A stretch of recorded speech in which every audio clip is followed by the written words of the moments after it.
Truth Espresso, episode 293. Face it, we all would rather sleep in this morning. That's why God gave us espresso, to kickstart our zombified corpses into hyperdrive. And now, giving your mind and soul the morning shot of truth it craves. This is Truth Espresso with Daniel Minnick.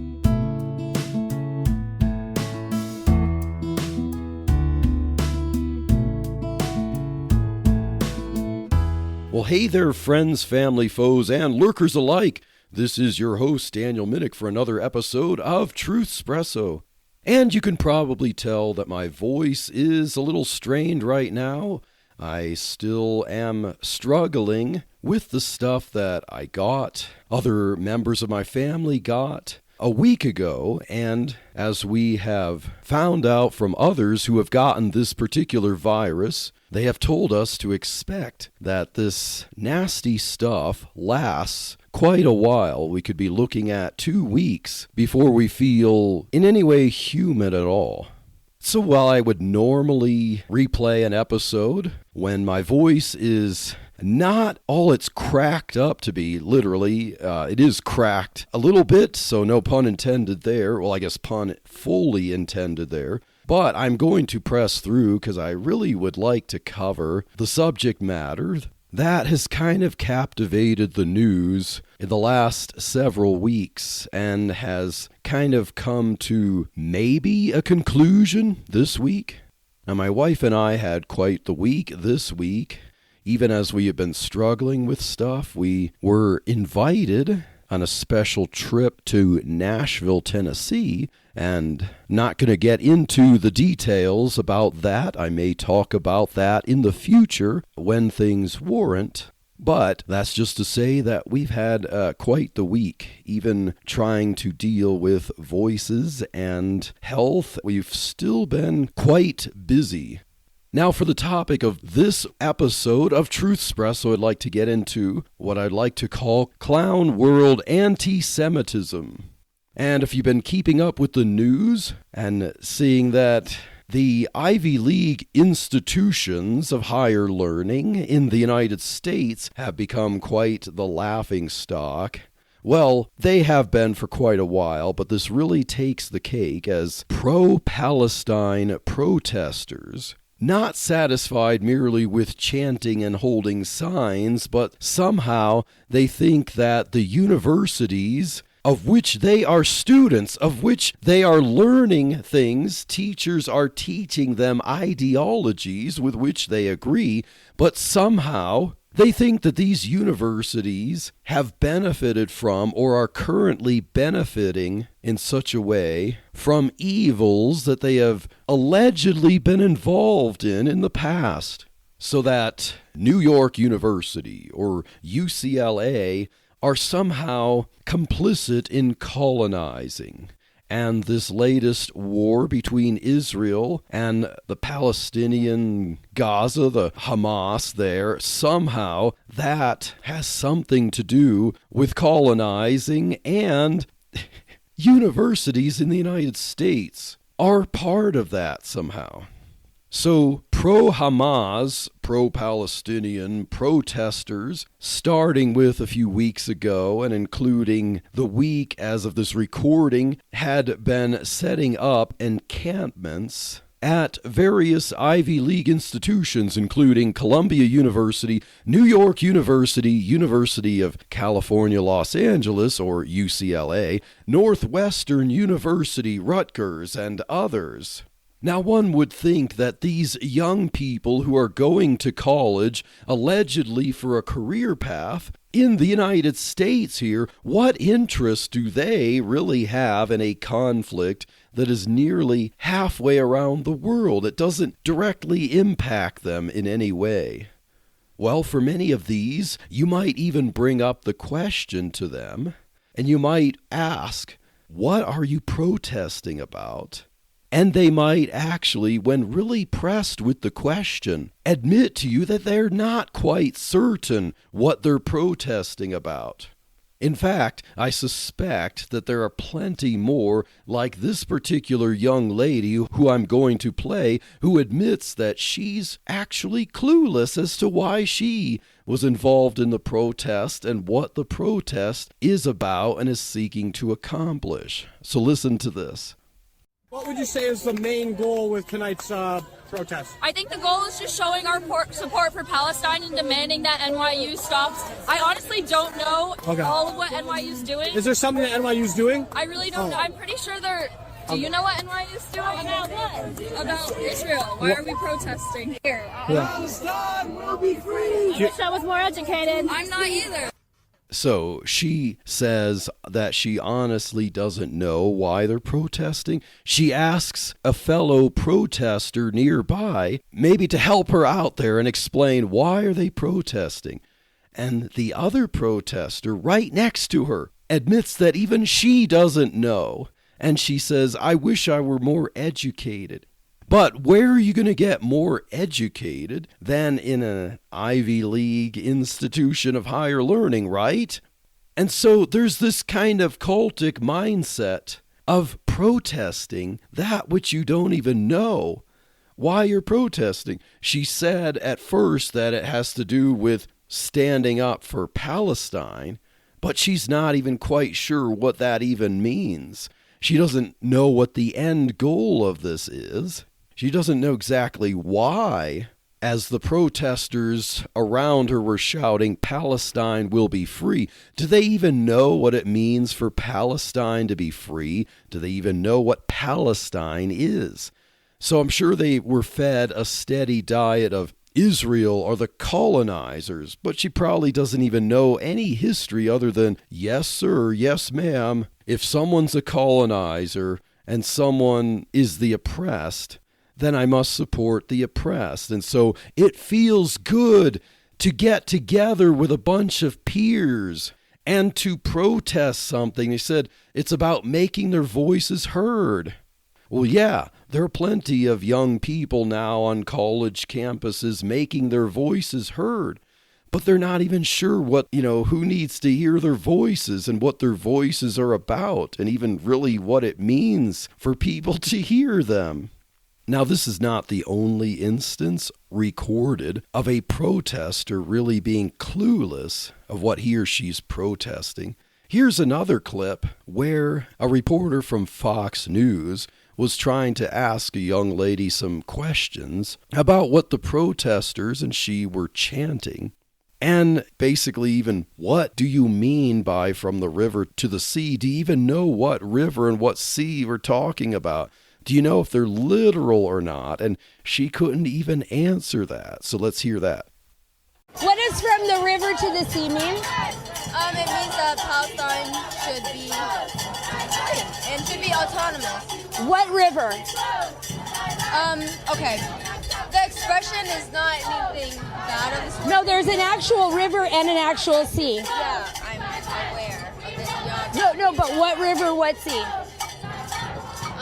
river that literally is beside Israel and the Palestinian territories. It's the Jordan River to the Mediterranean Sea. Now, ever since the October 7th massacre and all that has happened since then, for a while I had been thinking to myself, how is there so much anti-Semitism stewing around the world, and even particularly in the United States, just waiting to come out? It was just all boiling beneath the surface. That's just so freaky. But now, I kind of have second thoughts about that. As implausible as it may seem, I think the vast majority of the rampant anti-Semitism and anti-Israel sentiment in Western countries in particular, countries that actually may not even have a stake in this particular battle, or those who do, but it's kind of a secondary one. Western countries, the anti-Semitism and anti-Israel sentiment in Western countries, as we have seen through these protesters, that has been manufactured since October 7th, 2023. It's not that all this Jew hatred and anti-Semitism and being against the nation of Israel, that hasn't really been boiling in particular beneath the surface, just waiting to come out. It has been manufactured. Now, that's not to say there weren't already existing preconditions for this to happen. There was already ideological ground cultivated to germinate the seeds of this clown world anti-Semitism. And what is that ideological ground that has cultivated the seeds? That is cultural Marxism. You see, the kids, the protesters who are now anti-Israel and pro-Hamas, although most of them won't say that that's what it is, they just say that they're pro-Palestine. They want Palestine to be free. They'll even repeat the mantra from the river to the sea, just as the Hamas terrorists shouted. These young people are only that because they have been indoctrinated to be cultural Marxists, and now they've found the cause to rally around. The good news is Striving for Eternity would love to come to your church to spend 2 days with your folks teaching them biblical hermeneutics. That's right, the art and science of interpreting Scripture. The bad news is somebody attending might be really upset to discover Jeremiah 29:11 should not be their life verse. To learn more, go to strivingforeternity.org to host a Bible interpretation made easy seminar in your area. Now, as we have seen protesters with their encampments in different universities, we also get a taste of what their mindset is like, other than what they're saying in their chants. So let's look at what some UCLA protesters in their encampment were demanding for donations to keep their encampment going, because if they set up a community outside and they're holding much of the university hostage and forcing other students to be deprived of their education, whatever that might be at the university, the protesters demanded things that would essentially keep their protest, their encampment going. Now, according to an article from the New York Post, which I will provide a link to in the show notes, from May 1st, 2024, the UCLA pro-Palestinian protesters made sure to emphasize what they urgently needed and what they forbade to be donated in kind of a printed sheet, a list. So you can see this list printed out, screenshotted on the New York Post article. Now, some of their urgent needs included things that they obviously wanted so as to keep the encampment going and to defend it. This included skater helmets, shields, wood for barrier, knee and elbow pads, rain ponchos, canopies, so things that they could protect themselves if they got into conflicts, things to maintain the barrier to keep hostile people out, and also things to protect themselves from the weather, at least the rain, because we will see in some of the things that they did not want donated, there were things that you would think someone might want, but they refused. They wanted to make sure that, hey, if you're going to support the cause, do not give us this. So on the list, in their food section, they demanded, quote, hot food for lunch. And that has 3 exclamation points. And then this was followed by the word important in parentheses, and the word important was in all caps and had 2 exclamation points. So 5 exclamation points across the idea that, hey, we demand hot food. So let's think about this. To get hot food, those who were judiciously not involved in the protest, those cowards who weren't involved, still had an important role to play according to the protesters because, hey, if you're not going to protest with us, we could look down our noses at you as part of the problem, But you should be cooking us food. You should be making us fresh, hot food. They also said that they wanted vegan food. But of course, because there's bound to be vegans among the protesters. They also wanted gluten-free food, like you see in the special menu at some restaurants. And they wanted ice. Now, what they wanted you to know that they didn't want was in bold print and underlined and had the word no in all caps, and that included no packaged food. Well, because health and dignity and all that, right? I mean, if these students had a meal plan before the encampment, they can take over part of the campus and still get hot food delivered to them as if they would get it from the cafeteria or on-campus restaurants. So the sacrifice that they're making for the cause and setting up a bunch of tents and taking over the campus isn't enough of a sacrifice for them to have to put up with maybe some, less fresh, more packaged, more pantry type items. Of course not. They also demanded no coffee. As if none of the students there drank coffee to stay up late studying for tests makes me wonder. But let me guess, coffee is too Western, right? They probably wanted tea but no coffee because coffee probably has something to do with European white supremacy or something. Well, you have Colombian coffee, you have coffee from pretty much anywhere in the world. Let's see, they demanded no bagels. Now, I think you could probably figure this out. I can only guess that this was their way of boycotting Jewish donuts, so if their cause is anti-Israel and anti-Jew, anti-Semitic for free Palestine, don't you dare insult us by giving us any kind of Jewish food. Another thing they specifically tell us that they did not want was no bananas. Now, were they afraid that someone was going to slip on a banana peel and get hurt? Well, all kidding aside, I think this was because one of the protesters had an allergy to bananas. At least that's what the claim. It was like a fatal allergy to bananas.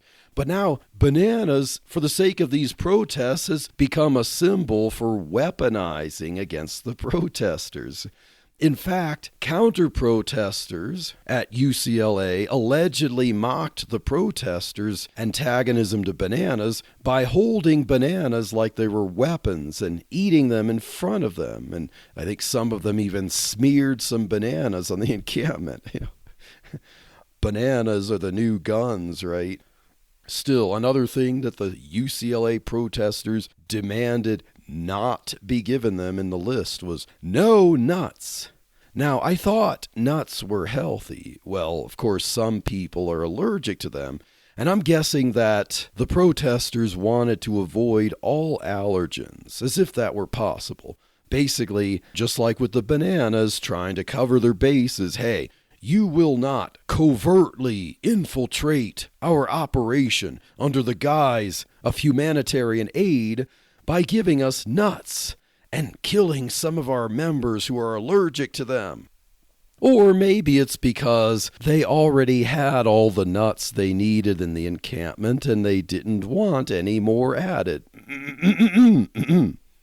Okay, all kidding aside there. Oh yeah, they had a logistics section of their list, and under logistics they needed AA, AAA, C, and D batteries, rope, zip ties, electric/solar-powered generators, lotion, aquifer. So I would guess that some of this was for keeping their enclave powered and maintaining sleeping accommodations, and some of it was for personal care. But the last item listed is something they did not want. No sunscreen. Yes, that is in bold and underlined, and the word no is in all caps. I can only imagine why they demanded no sunscreen. Now, there have been some recent questions about health issues with sunscreen, Perhaps they don't want something tempting them to protect their skin from the sun that could harm them. But my guess is possibly it's just an educated or maybe undereducated guess on my part here, but my guess is that lighter-skinned people are more likely to use sunscreen to avoid sunburns that could make their skin redder, and people with more melanin tend to use less of it. Therefore, sunscreen is possibly another symbol of white supremacy or something. Palestinians probably don't use sunscreen, so why should we? Is probably the thinking. Now, I could be proven wrong, but when it comes to the thought process of these people, it only makes you think of things like this. Now, the UCLA protesters had their demands, and I don't know if any of those demands were met. I haven't researched enough, but the New York Post also included an article by the same Catherine Donlevy mentioning that the protesters at Columbia University did have food delivered to them. The protesters at Columbia University did get some mysterious donors delivering and catering free food, from Dunkin' Donuts to Pret-A-Manager sandwiches to various packaged snacks. Now, if they accepted these things and everything that's listed in the article, the Columbia protesters may not have had the same rules as their UCLA counterparts because packaged food was there and there's a picture of a box of bananas among the goodies that they got. I speak to parents all the time who come up to me and they see what's happening, but they don't know what to do. And I just want to stand up and say, you can do this. Here is a solution. This is Yvette Hampton, host of the Schoolhouse Rocked podcast. Join us each week for a new episode as we offer encouragement and resources on biblical discipleship from popular speakers and authors, as well as parents just like you and me. Find out more at schoolhouserocked.com or listen anywhere you find your favorite podcast. Now, what do we have to say to all this? A bunch of protesters at Ivy League schools in the United States somehow thinking that these universities that are the bastions of leftist propaganda or somehow involved in colonization, that they, have some kind of support for the big evil Israel against freeing Palestine, and that therefore there's anything even remotely accomplished by protesters setting up an encampment at the university, setting up a bunch of tents and living outside and making demands, and that somehow this is going to end up freeing Palestine? It looks to me like these are a bunch of spoiled, rotten young people who have grown up with their lives addicted to screens, phones, iPads, laptops, and scrolling through social media and having everything handed to them and never having had to work for what they want in their lives and having no meaning or purpose in any personal virtue and work. Cultural Marxism is the only way that these young people can find purpose because they want to belong to something bigger than themselves, and that is a natural desire for humans. And so when that's not fulfilled by the church, by Jesus Christ, by the gospel, by the morality such as from Jesus Christ, then it's going to be filled by something else. These young people want to be part of something great. They want to be sheep in a grand struggle, and the only morality in their minds is saving the designated oppressed group from the oppressors or the colonizers. Now, before we just all bash on those Gen Z kids, what does this say about many boomer grandparents or Gen X or older millennial parents? The kids are often evidence of the parents and how they were raised. These parents from the previous generations have been shirking their own responsibility to be parents. They've become self-centered and lived off the material success of society up to this point. and they've mortgaged the souls of their children to the institutions of society. They expect institutions to do the parenting for them. And these spoiled protesters are the product. And so for those in older generations who like to point the finger at the spoiled, rotten Gen Z students who are part of these types of protests, while there is much to criticize for it, we have to ask the question, are there 3 fingers and a thumb pointing back at you? How have you raised your children such that they're better thinkers and they can discern and they're not going to be swept up in this kind of cause because they have no purpose and you haven't been involved in rearing them? So let's get back to cultural Marxism.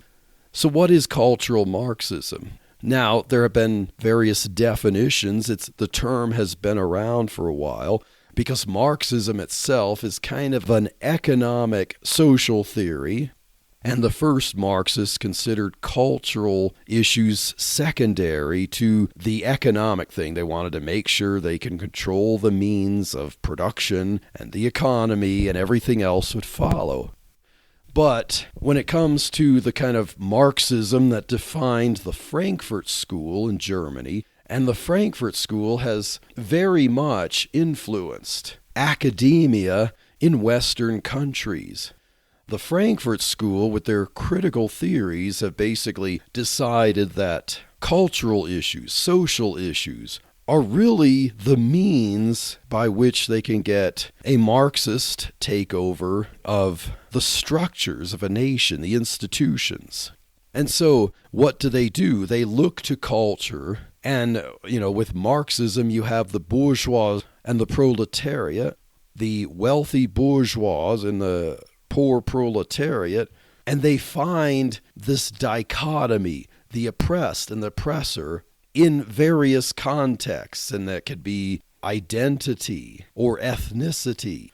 And so what cultural Marxists will do is they'll find a symbol to rally around and say, here's the oppressed group, here's the oppressor group in whatever context, in whatever cultural, social issue. And according to their critical theories, we have to understand things in terms of how the past has indirectly and structurally and systematically resulted in one group obtaining power and controlling the other group to the extent that possibly they might not even realize it, but they've been compliant and they need to be awakened to the reality that they're under the thumb of the oppressor group. And so they need to become loud, and they need to use force to overcome and overthrow the oppression, the colonization.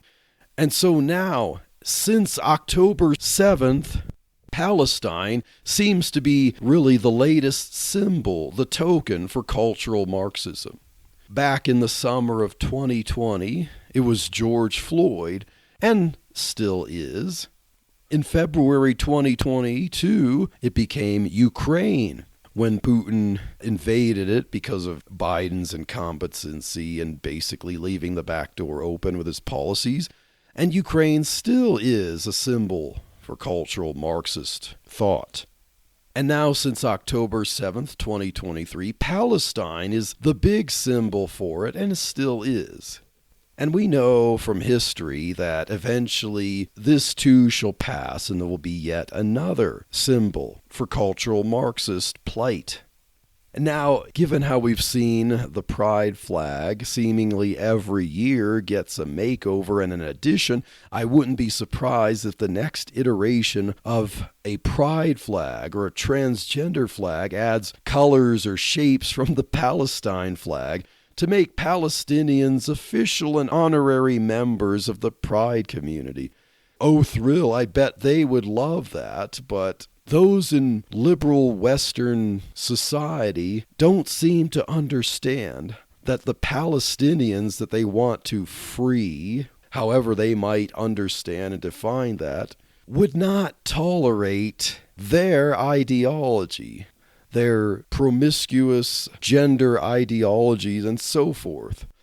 the Palestinians, who are most likely Muslims, who are fighting for their freedom from the river to the sea, are not very keen to the LGBTQIA plus, whatever letters you want to add to that acronym, and would likely oppress them.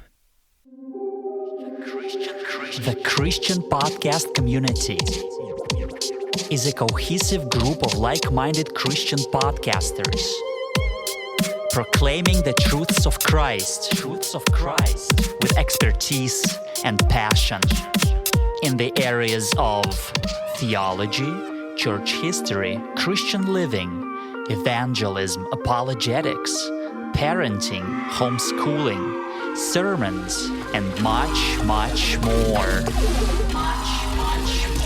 So check us out at christianpodcastcommunity.org. christianpodcastcommunity.org. One stop for all your favorite Christian podcasts.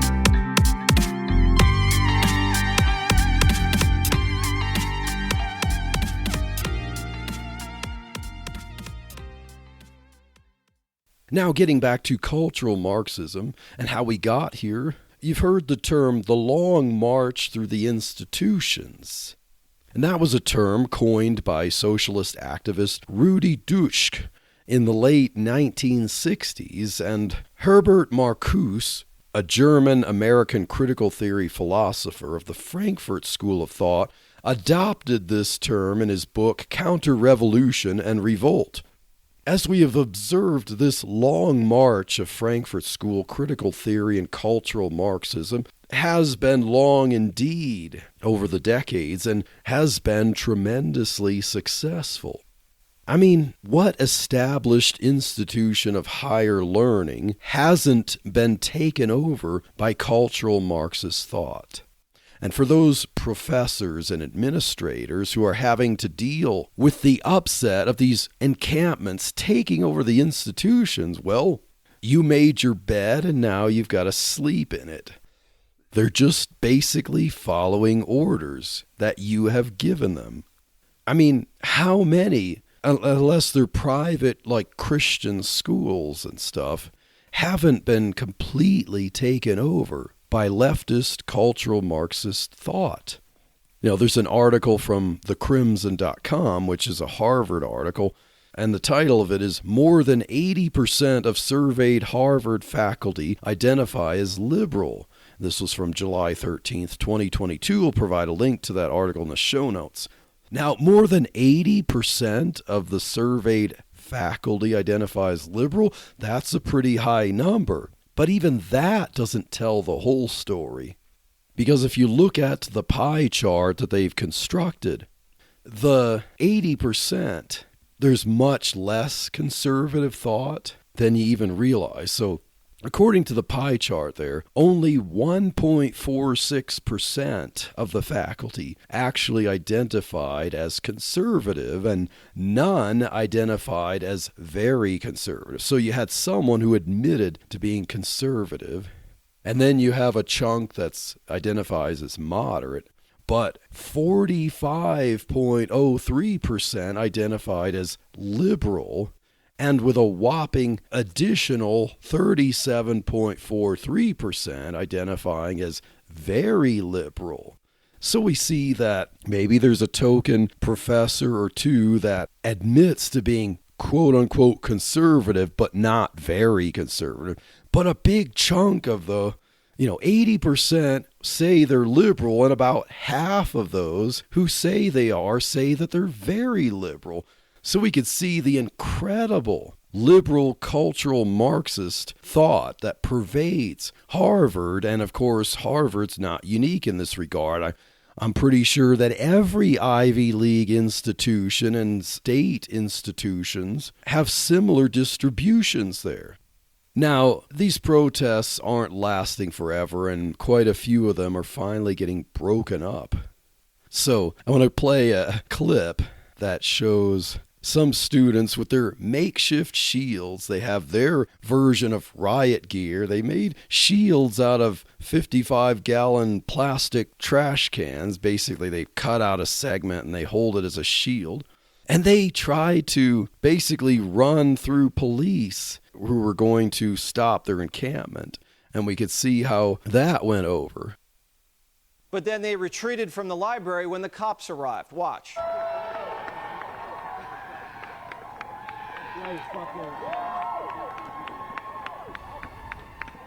Yeah.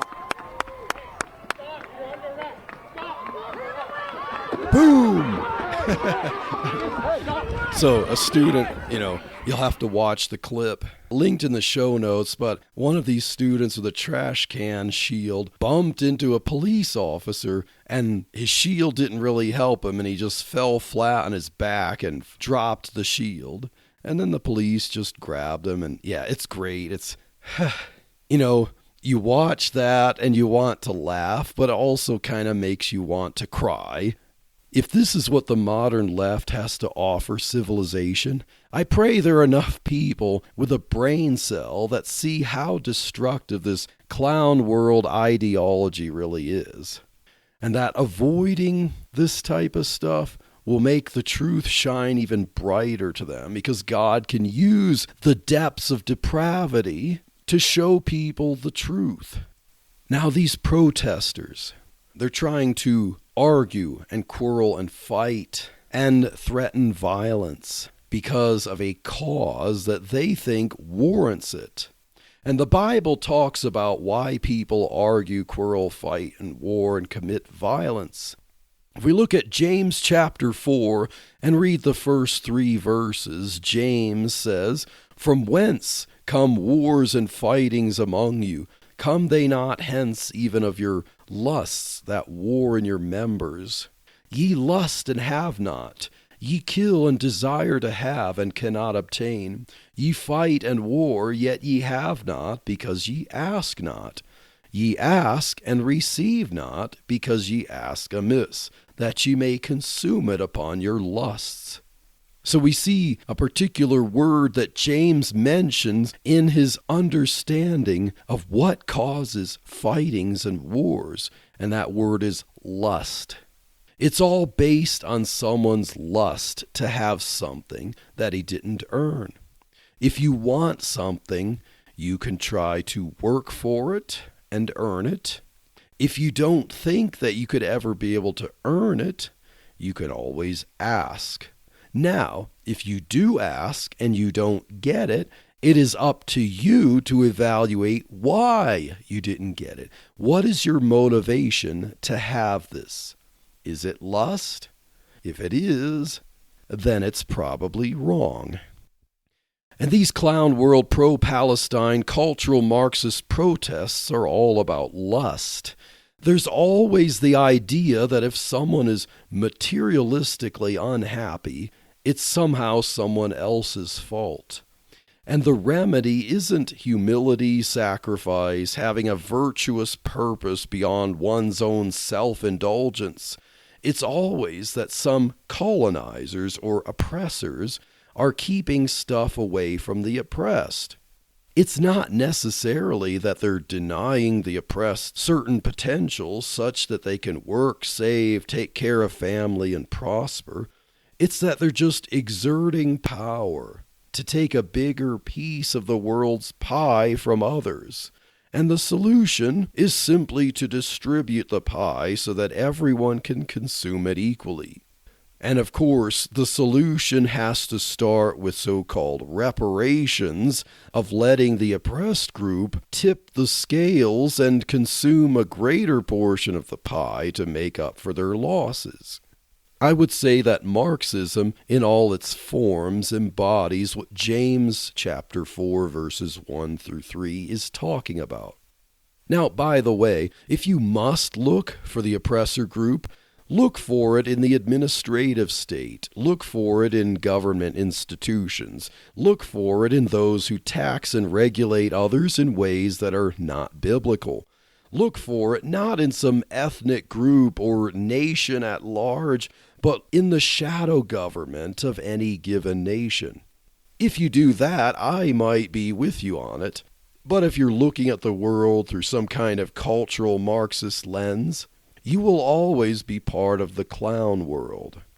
I hope this episode was helpful, entertaining, challenging, encouraging, as I gave my little viewpoint on some of the current cultural Marxist manifestations in these pro-Palestine protests and encampments at Ivy League institutions. And we can only pray that this clown world stuff is kind of reaching its peak for the moment, that people will see just how ridiculous this is, and that maybe this will be a turning point, and maybe people will start to wake up and realize that there's a better way. And of course, that way is the gospel of Jesus Christ. And so stay tuned for the next episode of Truthspresso, where hopefully my voice will sound better, and God bless. Thank you for waking up with Truthspresso. Good morning, and God bless your day. Hey friends, Daniel Minnick here again. If you liked waking up to this episode of Truthspresso, I would really appreciate it if you would rate it on Apple Podcasts, Stitcher, or whatever application you use to listen to Truthspresso.